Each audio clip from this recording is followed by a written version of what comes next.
News కు స్వాగతం. ముందుగా హెడ్లైన్స్. నేడు రైతులకు శుభవార్త తెలపనున్న ప్రధాని మోదీ.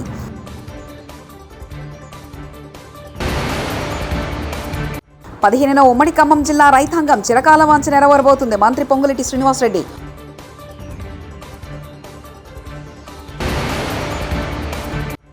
కొట్టుకుపోయిన తుంగభద్ర డ్యాం గేట్ వారంతా అప్రమత్తంగా ఉండాలి. మంత్రి నిమ్మల.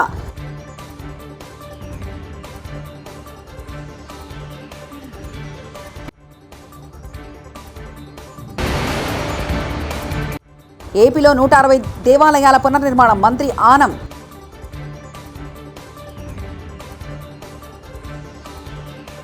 ప్రధానమంత్రి నరేంద్ర మోదీ నేడు ఆగస్టు 11న రైతులకు శుభవార్త చెప్పనున్నారు. ఢిల్లీలోని ఇండియన్ అగ్రికల్చర్ రీసెర్చ్ ఇన్స్టిట్యూట్లో అధిక దిగుబడినిచ్చే 109 రకాల పంటల వంగడాలను ప్రధాని మోదీ విడుదల చేయనున్నారు. 109 రకాల వంగడాలలో 61 పంటల్లో 34 క్షేత్ర పంటలు, 27 ఉద్యాన పంటలు ఉన్నాయని పీఎంఓ శనివారం విడుదల చేసిన ప్రకటనలో తెలిపింది. పొలాల్లో పండే పంటలలో మినుము, నూనె గింజలు, చిక్కుడు, చెరుకు, పత్తితో సహా ఇతర పంటలు ఉన్నాయని చెప్పింది. ఉద్యాన పంటలలో వివిధ రకాల పండ్లు, కూరగాయలు, సుగంధ ద్రవ్యాలు, పువ్వులు, ఔషధ పంటలను కూడా విడుదల చేయనున్నట్లు వెల్లడించింది. ఈ సందర్భంగా రైతులు, శాస్త్రవేత్తలతో కూడా ప్రధాని మోదీ మాట్లాడనున్నారు. ఖమ్మం జిల్లాలోని వైరాలో మంత్రులు ఉత్తమ్ కుమార్ రెడ్డి, పొంగులేటి శ్రీనివాసరెడ్డి పర్యటించారు. ఈ సందర్భంగా మీడియాతో మాట్లాడారు. మంత్రి పొంగులేటి శ్రీనివాసరెడ్డి మాట్లాడుతూ ఉమ్మడి ఖమ్మం జిల్లా రైతాంగం చిరకాల వాంఛ ఈ నెల 15న నెరవేరుతుందన్నారు. గోదావరి నీటిని కృష్ణా పరిహార ప్రాంతానికి తీసుకొచ్చే సీతారామ ప్రాజెక్టును ముఖ్యమంత్రి రేవంత్ రెడ్డి ప్రారంభించబోతున్నారని ప్రకటించారు. విజయవాడలోని అంబేద్కర్ సామాజిక న్యాయ మహాశిల్పంపై జరిగిన దాడి రాజ్యాంగ నిర్మాతకు అవమానంగా అభివర్ణిస్తూ పి గన్నవరంలో ఇన్ఛార్జ్ జిల్లా పరిషత్ చైర్మన్ విప్పర్తి వేణుగోపాలరావు గారు, దళిత సంఘాలు, వైఎస్ఆర్సీపీ నాయకులు కొవ్వొత్తుల ర్యాలీ నిర్వహించడం జరిగింది. ఆంధ్రప్రదేశ్ దేవాదాయ శాఖ మంత్రిగా సచివాలయంలో ఆనం రామనారాయణ రెడ్డి బాధ్యతలు స్వీకరించారు. బ్లాక్ 2లోని తన ఛాంబర్లో పూజలు చేశారు. ఈ సందర్భంగా వేద పండితులు ఆయనకు ఆశీర్వచనాలు ఇచ్చారు.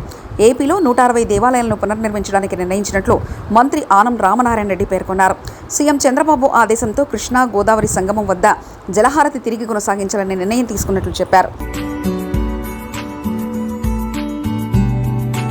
ఈనాడు సుపరిపాలన వైపు ఆంధ్రప్రదేశ్ రాష్ట్ర ప్రభుత్వం ఎన్డీఏ కూటమి నాయకత్వంలో తెలుగుదేశం పార్టీ జాతీయ అధ్యక్షుడు, రాష్ట్ర ముఖ్యమంత్రిగా శ్రీ నారా చంద్రబాబు నాయుడు గారి నాయకత్వంలో ఈరోజు పరిపాలన ముందుకు సాగుతుంది. మేనిఫెస్టోలో ఇచ్చిన ప్రణాళికల మేరకు పనిచేస్తూ భక్తులకి, అలాగే భగవంతుని యొక్క ఆస్తులకు రక్షకులుగా పనిచేయడానికి మేము ఎప్పుడు సంసిద్ధులుగా ఉంటామని చెప్పడం ఈరోజు నా మొదటి బాధ్యత, నా కర్తవ్యం. గత ప్రభుత్వ పాలనలో తిరుమల నుండి ఉత్తరాంధ్రలో ఉన్నటువంటి అరసవిల్లి వరకు దేవుడు ఆస్తులను కూడా వదలని పరిస్థితులు అనేకం మీడియాలో మీరే ప్రచురించారు, మీరే అందరికీ చెప్పడం కూడా జరిగింది. ప్రభుత్వం కూడా ఎప్పటికప్పుడు నివేదికలు తెప్పించుకోవాల్సిన అవసరం ఉన్నా గత ప్రభుత్వం నిర్లక్ష్యం చేసింది. ఇప్పుడు మేము వచ్చినప్పటి నుంచి చిన్న వార్త వచ్చినా దాని మీద నివేదిక తీసుకుంటూ ఉన్నాం. ఆ నివేదిక ఆధారంగా అధికారులను సరిచేసుకుంటూ పాలనను ముందుకు తీసుకుపోతూ ఉన్నాం. ప్రజాగళం, యువగళం ద్వారా వచ్చిన అనేక వినతుల్ని కూడా స్వీకరించి మా యొక్క శాఖ ద్వారా వాటిని సరిచేసుకుంటూ ముందుకు పోయేటువంటి కార్యక్రమంలో ఇవాళ దేవాదాయ శాఖ పనిచేస్తుంది. తిరుపతి ఆలయాలనే కాకుండా విడిపోయిన ఆంధ్రప్రదేశ్లో భద్రాచలం తెలంగాణ ప్రాంతానికి వెళ్ళాక మన ప్రాంతంలో శ్రీరామనవమి ఉత్సవాలకి రాముని యొక్క ఆశీస్సులు కావాలని చెప్పి ఆనాడు ఆలోచన చేసినటువంటి ముఖ్యమంత్రిగా చంద్రబాబు నాయుడు గారు కడప జిల్లాలో ఉన్నటువంటి ఒంటిమిట్ట ప్రాంతాన్ని ఎంపిక చేసి అది తిరుమల తిరుపతి దేవస్థానం యొక్క ఆలయాల అభివృద్ధిలోనే దీన్ని కూడా చేర్చి అభివృద్ధి చేయడం జరుగుతుంది. త్వరలోనే దేవాదాయ శాఖ కూడా అటువంటి పుణ్యక్షేత్రాలన్నింటినీ ఒకసారి పరిశీలన చేసి ఎక్కడైనా ఇంకా సరిచేయవలసినవి ఏమైనా ఉన్నా వాటన్నిటినీ కూడా సరిచేస్తూ పవిత్రతకి ఎలాంటి భంగం కలగకుండా వాటిని మరింత ముందుకు తీసుకువెళ్ళే కార్యక్రమం చేయడం జరుగుతుంది. ఎంతటి వారినైనా వదిలిపెట్టడం జరగదు అనే దానికి మీకు తార్కాణం ఈవోలు, చిన్న చిన్న అధికారులే కాదు, ఇటీవల నిరంతరం మీడియాలోనే వచ్చినటువంటి పేర్లు, ప్రతిపక్షంలో ఉన్నటువంటి కొందరు పార్లమెంటు సభ్యులు, కొందరు ప్రతిపక్ష పార్టీ నాయకులు మా దేవాదాయ శాఖలోని ఒక అధికారిని కలిసి చేసినటువంటి అనేక విషయాలు ఇది బాహాటంగా బహిర్గతం అవ్వడం, వాటన్నిటి మీద ఎంక్వైరీ క్షుణ్ణంగా ఇవాళ విజిలెన్స్ ఎంక్వైరీ జరుగుతూ ఉంది.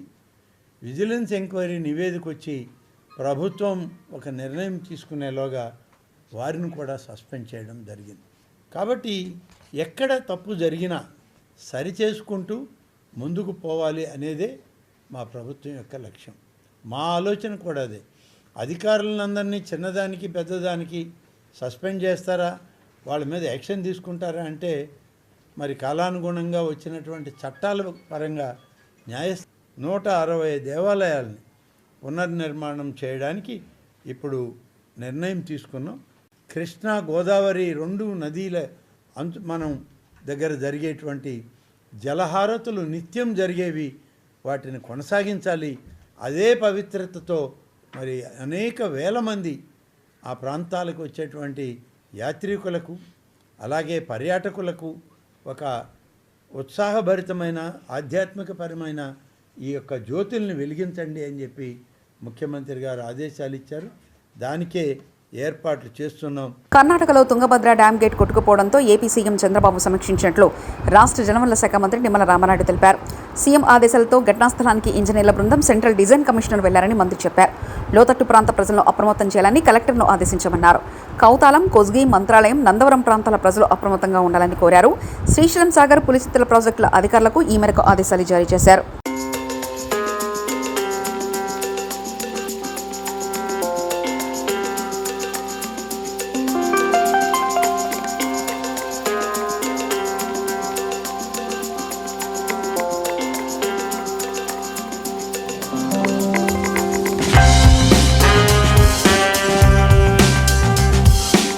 టీఎంసీల నీటి నిల్వ సామర్థ్యం కలిగినటువంటి తుంగభద్ర ప్రాజెక్టుకి సంబంధించినటువంటి మొత్తం 33 గేట్లలో 19వ గేటు రాత్రి సుమారు 11 గంటల సమయానికి కొట్టుకుపోయినటువంటి పరిస్థితుల్లో మన ముఖ్యమంత్రి చంద్రబాబు నాయుడు గారు వెంటనే స్పందించి వెంటనే జలవనరుల శాఖ మంత్రిగా నాతో, అదేవిధంగా మా కార్యదర్శి, మా ఏఎన్సీ, ఇంజనీరింగ్ అధికారులందరితో కూడా ఆయన సమీక్ష జరిపి కర్ణాటక అధికారులతోటి మరి సమన్వయం ఎప్పటికప్పుడు చేసుకుంటూ అందులో భాగంగా పర్టికులర్గా ఏదైతే ఈ యొక్క గేట్స్ అమరికలో అత్యంత నిపుణత కలిగినటువంటి కన్నమనాయుడు గారు మొన్న పోలవరం ప్రాజెక్టు ఆ గేట్ల అమరికలో కూడా ఆయన కీలకంగా వ్యవహరించిన వ్యక్తి. ఆ కన్నమనాయుడు గారి యొక్క సారథ్యంలో ఏదైతే మన రాష్ట్రానికి సంబంధించినటువంటి యొక్క సెంట్రల్ డిజైనింగ్ ఆర్గనైజేషన్ ఏదైతే ఉందో ఆ సిఈ, ఎస్సీ, ఈఈలు వీరందరూ కూడా ఒక బృందంగా ఏర్పడి వెంటనే ఆ కొట్టుకుపోయినటువంటి గేట్కి పునర్నిర్మాణం చేయాలని చంద్రబాబు నాయుడు గారు ఇచ్చిన ఆదేశాలని ఇమ్మీడియట్లీ అమలు చేసుకుంటూ వస్తూ ఉన్నాం. ఏదైతే ఈ యొక్క తుంగభద్ర ప్రాజెక్టు పురాతన ప్రాజెక్టు కావడం వల్ల ఈ యొక్క గేట్కి ఇటువంటి సమస్య వచ్చినప్పుడు ఏదైతే స్టాప్ లాక్ గేట్స్ దీనికి ఆల్టర్నేటివ్ లేకపోవడం వల్ల ఈరోజు 30,000 క్యూసెక్కుల నీరు వరకు కూడా ఆ యొక్క కొట్టుకుపోయిన గేట్ నుంచి కిందకి పోతున్నటువంటి పరిస్థితి. అయితే ఒక్క గేట్ నుంచి ఇంత నీరు పోతే మిగిలిన గేట్స్ కూడా ప్రెజర్ ఏర్పడుతుందనే ఉద్దేశంతో, అదేవిధంగా మళ్ళీ కొట్టుకుపోయినటువంటి గేటు స్థానంలో మరొక గేటుని ఏర్పాటు చేయాలి కాబట్టి నీటిని కూడా తగ్గించాలనే ఉద్దేశంతో 90,000 క్యూసెక్కుల నీరు వరకు కూడా క్రిందకి వదులుతున్నామని చెప్పేసి సంబంధిత ప్రాజెక్టు అధికారులు కూడా చెప్పడం జరుగుతూ ఉంది. ఏదైతే ఈ యొక్క కొట్టుకుపోయినటువంటి గేట్ సైజు చూస్తే 60 అడుగులు ఇంటూ 20 అడుగులు. అయితే అంత గేట్ని మనం ఇమీడియట్లీ స్టాప్ లాక్ గేట్గా మనం తయారు చేసి పెట్టలేం కాబట్టి దాన్ని ఇప్పుడు 60 ఇంటూ 4 అడుగులు అంటే 5 గేట్లుగా చేసి ఆ స్టాప్ లాక్ గేట్స్గా దాన్ని ఆల్టర్నేటివ్గా అరేంజ్ చేసి కంట్రోల్ చేస్తామని చెప్పేసి అధికారులు చెప్పడం జరిగింది. దీనివల్ల ప్రస్తుతానికి అంతగా, ఎందుకంటే ఏదైతే క్రింద ఈ ప్రాజెక్టుకి క్రింద ఉన్నటువంటి ఏదైతే కర్నూలు, కడప, అనంతపూర్ అంటే ఏదైతే హై లెవెల్ కెనాల్, లో లెవెల్ కెనాల్, కేసీ కెనాల్కి సంబంధించిన ఆయకట్లు ఏవైతే ఉన్నాయో ఇమ్మీడియట్లీ ఇప్పుడు అంత వాటర్ ఇబ్బంది అయితే ఉండదు. ఎందుకంటే ఏదైతే దీని యొక్క తుంగభద్ర ఫుల్ కెపాసిటీ 1633 అడుగుల వరకు, కానీ దీని యొక్క కెనాల్స్ చూసినట్లయితే 1585 లెవెల్కే కెనాల్స్కి వాటర్ వెళ్తుంది కాబట్టి ప్రస్తుతానికైతే త్రాగునీరుకి కానీ సాగునీరుకి కానీ మనకున్నటువంటి జిల్లాలకి సమస్య లేకపోయినప్పటికీ ఈ యొక్క నీటిని నిల్వ చేసుకునేటువంటి సామర్థ్యం తగ్గిపోతుంది కాబట్టి, అంటే 105 టీఎంసీల నుంచి 50-40 టీఎంసీలకు వచ్చేస్తుంది కాబట్టి ఫ్యూచర్లో ప్రాబ్లం వస్తుంది. కాబట్టి ఈ స్టాప్ వర్క్ లాక్ గేట్స్ ఏవైతే ఉన్నాయో ఇది ఒక 2-3 డేస్లోనే ఇది కంప్లీట్ చేసుకుని, రేపు ఫోర్కాస్ట్ కూడా చూస్తే ఆగస్టు 15 తర్వాత మళ్ళీ వర్షాలు వచ్చి మళ్ళీ ఇన్ఫ్లో కూడా ఈ తుంగభద్రకు వస్తుంది. కాబట్టి ఈ ఆగస్టులోనే మళ్ళీ 105 టీఎంసీల నీటిని కూడా నిల్వ చేసుకునేటువంటి అవకాశం ఉందని చెప్పేసి అధికారులు కూడా ముఖ్యమంత్రి గారితో సమీక్షలో కూడా చెప్పడం జరిగింది.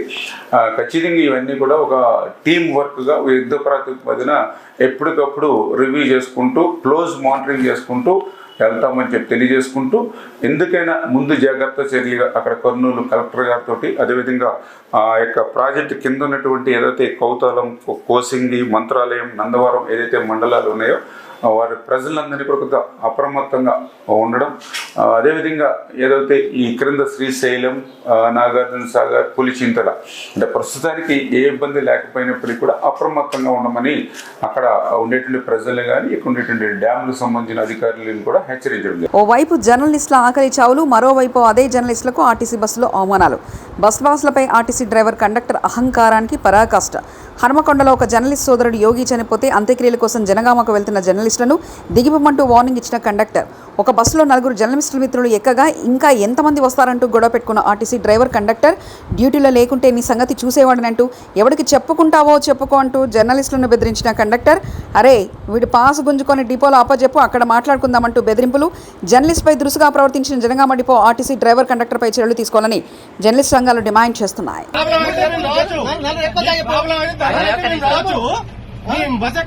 చనిపోయిండా ఒక విలేకరి చనిపోయిండు, అక్కడ పోతాను అడిగింది కదా.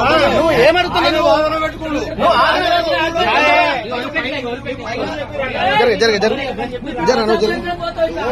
చెప్పన్నా చెప్పు, నువ్వు నలుగురు ఎక్కువ చెప్పు. నువ్వు ఆర్గ్యుమెంట్ పాస్ ఎందుకు గుంజుకుంటావు? నువ్వు పాస్ ఎందుకు గుంజుకుంటావు చెప్పు.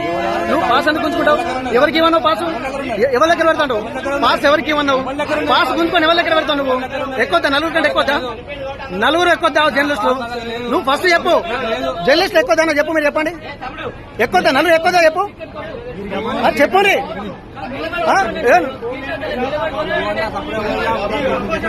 చెప్తా అంత పోతుంది ఆగు. నువ్వు పెట్టుకుంటా కదా, పెట్టుకుంటా. మీరు నిన్న మీ కండక్టర్ గురించి ఏమో మేము మాట్లాడాలి, మీ కండక్టర్ గురించి ఏమో మేము మాట్లాడాల్సి వస్తుంది. పబ్లిక్ కాదు నీకే, నువ్వు పబ్లికా? నువ్వు పబ్లికా? పబ్లికా తీసేమని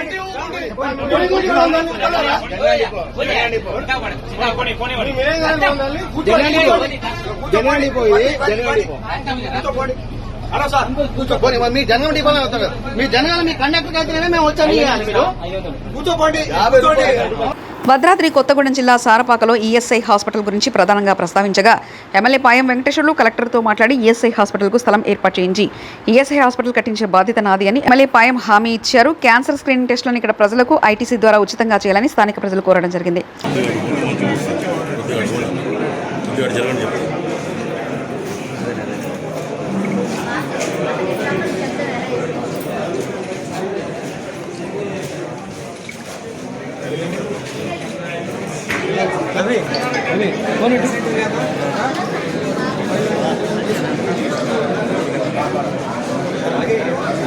ఓకే చేయరా? ఓకే చేసినా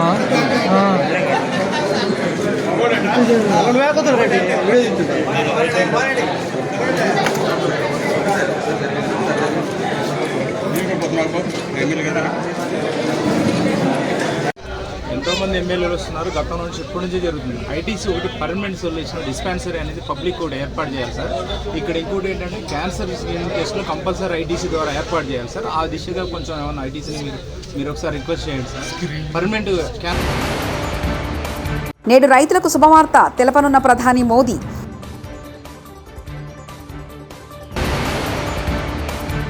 పదిహేనున ఉమ్మడి ఖమ్మం జిల్లా రైతాంగం చిరకాల వాంఛ నెరవేరబోతుంది. మంత్రి పొంగులేటి శ్రీనివాసరెడ్డి.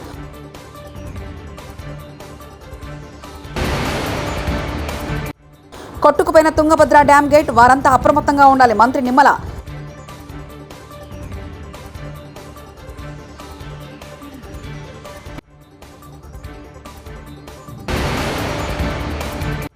ఏపీలో 160 దేవాలయాల పునర్నిర్మాణం. మంత్రి ఆనం.